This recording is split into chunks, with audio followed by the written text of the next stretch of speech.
Headlines आपने मुलाहिजा की। Bulletin का आगाज करेंगे अहम खबर से। इलेक्शन कमीशन ने मुल्क में आम इंतखाबात का ऐलान कर दिया। इलेक्शन कमीशन के एलामिये के मुताबिक आम इंतखाबात जनवरी के आखिरी हफ्ते में करवा दिए जाएंगे। एलामिये में बताया गया है कि इलेक्शन कमीशन ने आज हल्का बंदियों के काम का जायजा लिया और फैसला किया कि हल्का बंदियों की इब्तदाई फहरिस्त 27 सितंबर 2023 को शाया कर दी जाएगी। एलामिये में कहा गया है कि हल्का बंदियों पर एतराज़ात और तजावीज़ की समाअत के बाद 30 सितंबर को हतमी फहरिस्त दी जाएगी और उसके 54 दिन बाद जनवरी के आखिरी हफ्ते में आम इंतखाबात कराए जाएंगे।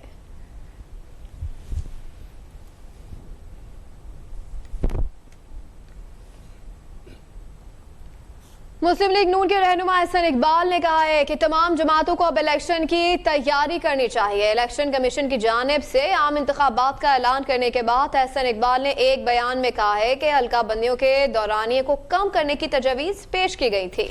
मेरे ख्याल में अब बेयकीनी का खात्मा होना चाहिए। एहसन इकबाल ने यह भी कहा कि हल्का बंदी आइन और कानून के तकाज़ों के मुताबिक इलेक्शन कमीशन कर रहा है। हल्का बंदी के बगैर वन मैन वन वोट का तस्वुर खत्म हो जाएगा।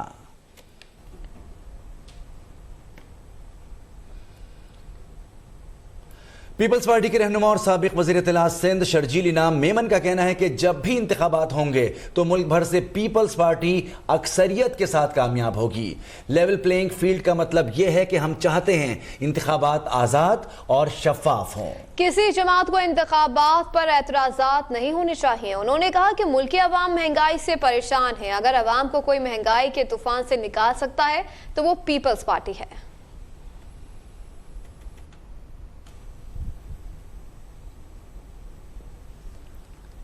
निगरां वफाकी वज़ीर इत्तलात मुर्तज़ा सोलंकी ने कहा है कि जनवरी के आखिरी हफ्ते में इलेक्शन हो जाएंगे। निगरां हुकूमत की तवील मुद्दत होने की खबरें देने वालों के लिए ये मायूस कुन खबर है। प्रेस कॉन्फ्रेंस करते हुए मुर्तज़ा सोलंकी ने कहा कि आइन में लिखा है मुल्क मुंतखब नुमाइंदे चलाएंगे।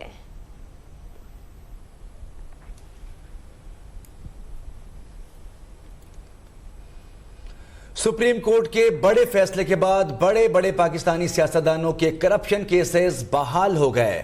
नैब का बड़ा एक्शन। नवाज शरीफ, आसिफ जरदारी समेत दीगर सियासतदानों के 80 करप्शन केसेस दोबारा खुल गए।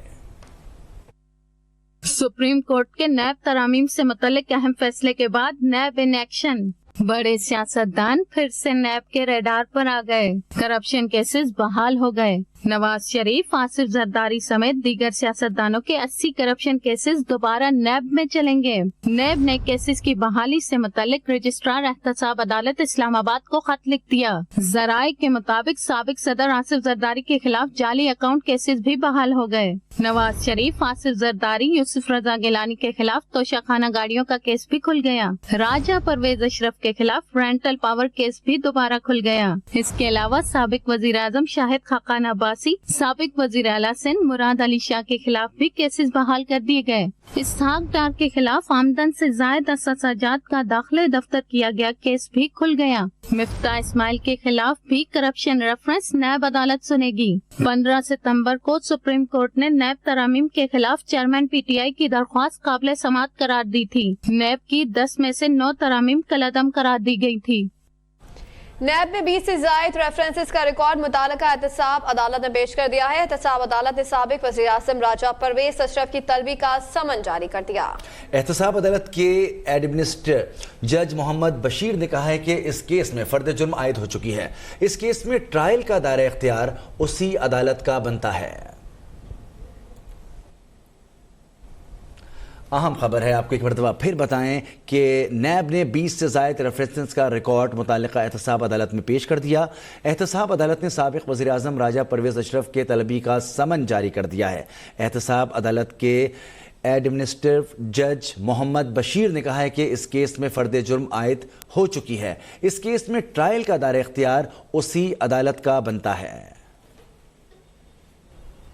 खबरों का सिलसिला जारी है, शामिल करेंगे ब्रेक, देखते रहिए अब तक।